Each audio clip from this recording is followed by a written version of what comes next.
Sub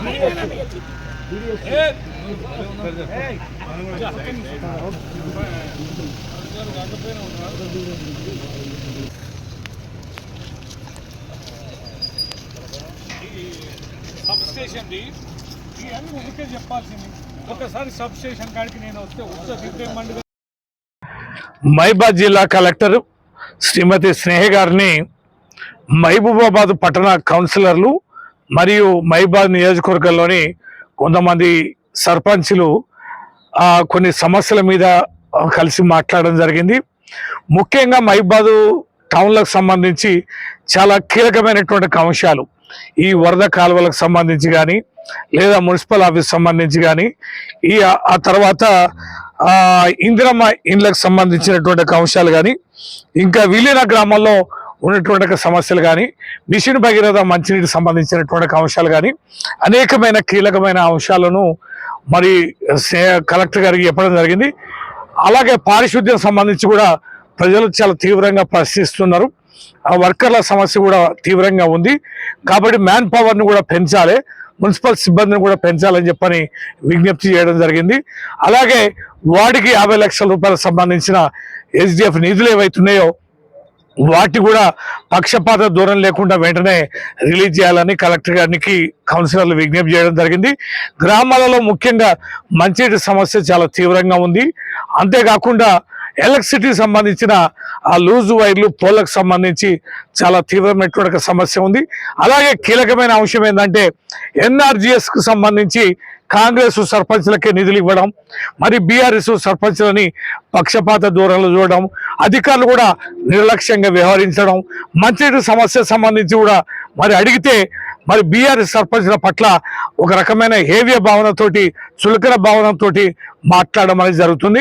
ఈ సందర్భంగా collector గారికి మేము చెప్పడం జరిగింది. అదే రకంగా మీడియా పరంగా కూడా మేము హెచ్చరిస్తున్నాం. బీఆర్ఎస్ సర్పంచ్లకు కానీ బీఆర్ఎస్ కౌన్సిలర్లకు కానీ పక్షపాత దూరం కనుక అధికారులు చూస్తే బిడ్డ ఊరుకునే ప్రసక్తి లేదు. మీ సంగతి తెలుస్తాం. మీరు కనుక ఇది అధికార పార్టీ ప్రతిపక్ష పార్టీ అని చూడడానికి వీల్లేదు. ప్రజాస్వామ్యంలో ఎన్నిక ద్వారా ప్రజల ఓట్ల ద్వారా గెలిచిన వాళ్ళు రాజకీయాలకు అతీతంగా అభివృద్ధి చేయాలి కానీ ప్రతిపక్ష పార్టీ అని చెప్పని చులకనగా మాట్లాడి నిర్లక్ష్యం వహించడం, ఫోన్లు ఎత్తకపోవడం, సమస్యలు అటెండ్ చేయకపోవడం, కనీసం అభ్యర్థులను కూడా స్వీకరించకపోవడం అనేది చాలా తీవ్రమైన పరిణామంగా ఈ సందర్భంగా తెలియజేస్తూ హెచ్చరిస్తున్నాం.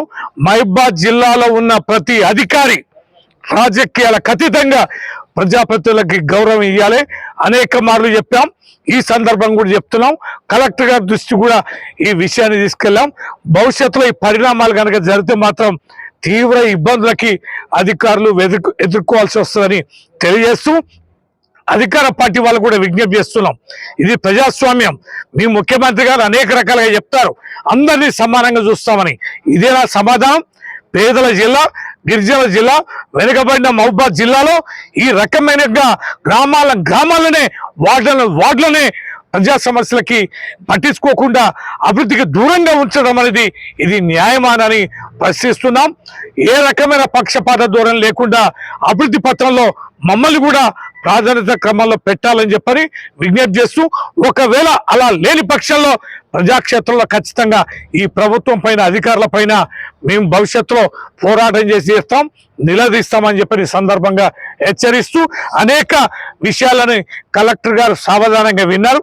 మా విజ్ఞప్తులను కూడా, మా సర్పంచ్ల కౌన్సిలర్ల మాటలను కూడా సంపూర్ణంగా విని న్యాయం చేస్తామని అన్నారు.